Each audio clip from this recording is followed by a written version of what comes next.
அனைவருக்கும் வணக்கம். Welcome to my channel. இன்றைக்கி ஸ்கூல் பசங்களுக்கு ஒரு ஹெல்த்தியான ஈஸியான ஸ்நாக்ஸ் ரெசிபி எப்படி செய்கிறதுன்னு சொல்லி பார்க்கலாம். இதை சாப்பிட்டாங்கன்னா நல்ல ஹீமோக்ளோபின் அதிகரிக்கும். அதோட இதில் அயன், விட்டமின்ஸ் எல்லாமே இருக்குது. ரொம்ப ஹெல்த்தியானது. இதுக்கு தேவையான பொருட்களும் ரொம்ப கம்மி தான். வாங்க இது எப்படி செய்கிறதுன்னு சொல்லி பார்க்கலாம். அதுக்கு முன்னாடி என்னோடய சேனல் நீங்கள் இது வரைக்கும் சப்ஸ்கிரைப் பண்ணலைன்னா மறக்காமல் சப்ஸ்கிரைப் பண்ணிக்கோங்க. அதோட பக்கத்தில் இருக்க பெல் பட்டனையும் ப்ரெஸ் பண்ணிக்கோங்க. இதனால் நான் எப்போ வீடியோஸ் அப்லோட் பண்ணாலும் நீங்கள் அதை மிஸ் பண்ணாமல் பார்க்கலாம். இதுக்கு தேவையான பொருட்கள் என்னென்னு சொல்லி நான் டிஸ்கிரிப்ஷனில் கொடுத்துட்றேங்க. அதோட ஆட் பண்ணும்போது ஒன்று ஒன்றா சொல்லிகிட்டே வரேன். முதல்ல ஸ்வீட் பொட்டேட்டோ ஒரு 5 இதை நல்லா வேக வச்சு தோலில் உரிச்சிட்டு வச்சுருக்கேன். இதை நல்லா மேஷ் பண்ணிக்கலாம்.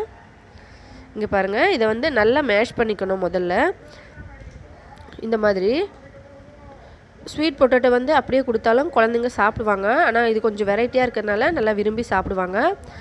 ஏற்கனவே ஸ்வீட் பொட்டேட்டோவில் சர்க்கரை இருக்கிறதுனால நம்ம கொஞ்சமாக சர்க்கரை சேர்த்துக்கலாம்.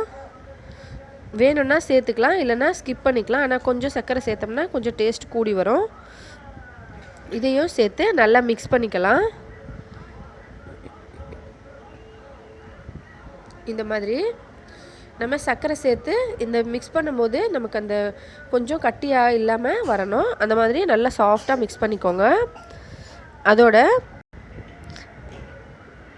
இங்கே பார்த்திங்கன்னா உப்பு வச்சுருக்கேன். ஒரே ஒரு சிட்டிகை அளவுக்கு உப்பு. நம்ம ஸ்வீட் ரெசிபீஸ்லாம் செய்யும்போது கொஞ்சமாக உப்பு சேர்த்துக்கிட்டோம்னா அது அந்த இனிப்பு இன்னும் கொஞ்சம் கூட்டி கொடுக்கும். ஜென்ரலாகவே எல்லாருக்கும் தெரிஞ்சிருக்கும், ஸ்வீட் பொட்டேட்டோவில் நிறைய அயன், விட்டமின்ஸ்லாம் இருக்குது.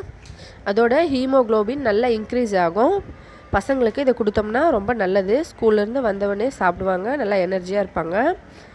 இதில் ஏலக்காய் ஒரு 5 ஏலக்காய் நான் தட்டி வச்சுருக்கேன். நீங்கள் இது பவுடர் வேணுனாலும் சேர்த்துக்கலாம். ரொம்ப சின்ன குழந்தைங்களுக்கு கொடுக்கும்போது நம்ம பவுடர் ஆட் பண்ணிக்கலாம்.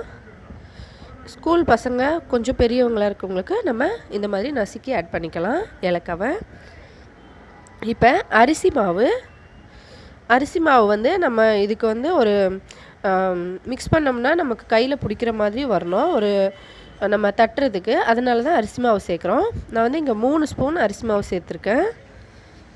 கடையில் விற்கிற அரிசி மாவுனாலும் சரி, இல்லை வீட்டிலையே நீங்கள் ரெடி பண்ணி வச்சுருக்க அரிசி மாவுனாலும் சரி, அதிலேருந்து ஒரு 3 ஸ்பூன் சேர்த்து இந்த மாதிரி நல்லா மிக்ஸ் பண்ணிடலாம். எல்லாத்தையும் ஒன்றா சேர்த்து இதில் நம்ம தண்ணி எல்லாம் எதுவும் சேர்க்க வேண்டாங்க.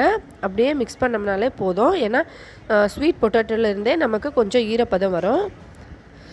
இந்த மாதிரி பாருங்கள், எல்லாம் ஒன்றா சேர்த்து வரணும். இந்த மாதிரி மிக்ஸ் பண்ணியாச்சு. இப்போ இதை இந்த மாதிரி கையில் எடுத்து சின்ன சின்ன உருண்டைங்களாக பிடிச்சி நம்ம தட்டி எடுத்துக்கலாம்.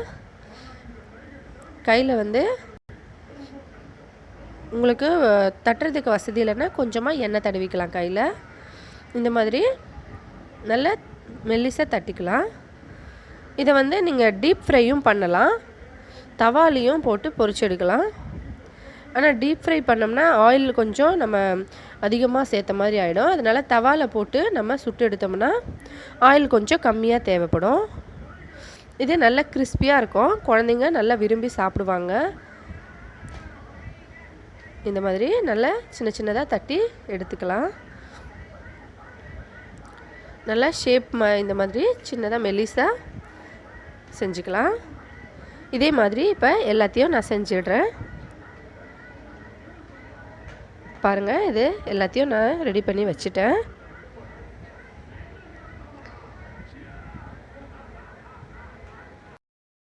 இப்போ ஒரு தவாவில் லைட்டாக ஆயில் இல்லைன்னா நெய் ஹீட் பண்ணிவிட்டு நம்ம ரெடி பண்ணி வச்சுருக்கிறத தவாவில் வச்சிடலாம். இதை டீப் ஃப்ரையும் பண்ணலாம். டீப் ஃப்ரை பண்ணும்போது நமக்கு அந்த கிறிஸ்பினஸ் இன்னும் கொஞ்சம் அதிகமாக வரும். அதோட நல்ல பூரி மாதிரி உப்பியும் வரும். அந்த மாதிரி செஞ்சு கொடுக்கலாம். இல்லைன்னா இந்த மாதிரி தவாலையும் செஞ்சு கொடுக்கலாம். குழந்தைங்க எப்படி விரும்பி சாப்பிடுவாங்களோ அந்த மாதிரி நீங்கள் செஞ்சு கொடுங்க.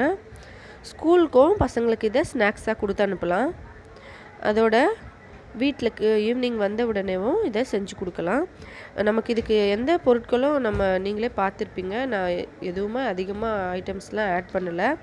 ஸ்வீட் பொட்டேட்டோ மட்டும் இருந்தால் நமக்கு போதும். மற்ற பொருட்கள் எல்லாம் நமக்கு ஈஸியாக வீட்டில் இருக்கிற பொருட்கள் தான். இந்த மாதிரி எல்லாத்தையும் தவாவில் வச்சு லைட்டாக எண்ணெய் ஸ்ப்ரிங்க் பண்ணிக்கோங்க. நெய் வேணாலும் நெய் ஆட் பண்ணிக்கலாம். சக்கரவள்ளி கிழங்கு வந்து நமக்கு நிறைய விட்டமின்ஸ், அயன், அதுக்கப்புறமா ஹீமோக்ளோபின்லாம் இன்க்ரீஸ் பண்ணுறதுக்கு நல்லா ஹெல்ப்ஃபுல்லாக இருக்குங்க. பெரியவங்களும் சாப்பிட்லாம். இதை இப்போ திருப்பி போட்டு 2 பக்கமும் நல்லா நம்ம இதை சுட்டு எடுத்துடலாம். நல்லா ப்ரௌன் கலர் ஆகிற வரைக்கும் நம்ம இதை திருப்பி போட்டு சுட்டுடலாம்.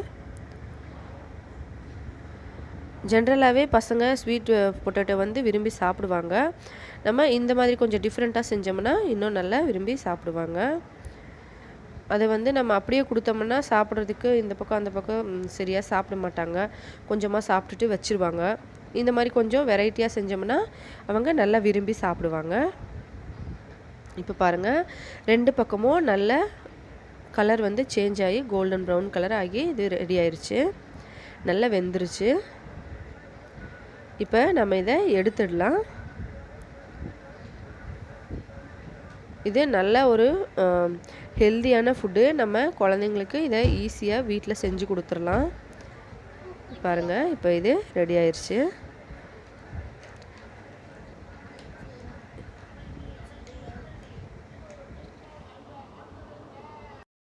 இப்போ பாருங்கள், இதை எவ்வளோ ஈஸியாக நம்ம ரெடி பண்ணிட்டோம். ஒரு ஹெல்தியான ஸ்நாக்ஸ் ரெசிபி இப்போ ரெடி ஆயிடுச்சு. பசங்களுக்கு இதை செஞ்சு கொடுங்க. வீட்டில் பெரியவங்களும் சாப்பிடுங்க. ஹீமோக்ளோபின் கம்மியாக இருக்கிறவங்க கண்டிப்பாக சாப்பிடுங்க. கண்டிப்பாக நல்லா இன்க்ரீஸ் ஆகும். இந்த வீடியோ உங்களுக்கு பிடிச்சிருந்தால் லைக் பண்ணுங்கள். உங்களோட எல்லா ஃப்ரெண்ட்ஸுங்களுக்கும் ஷேர் பண்ணுங்கள். என்னோடய சேனல் நீங்கள் இது வரைக்கும் சப்ஸ்கிரைப் பண்ணலைன்னா மறக்காமல் சப்ஸ்கிரைப் பண்ணிக்கோங்க. மேலும் இதே போல் இன்னும் பல ஹெல்த்தியான ரெசிபீஸ், பேபி ஃபுட்ஸ் பார்க்குறதுக்கு இந்த வீடியோவை பார்த்த அனைத்து நண்பர்களுக்கும் மிக்க நன்றி.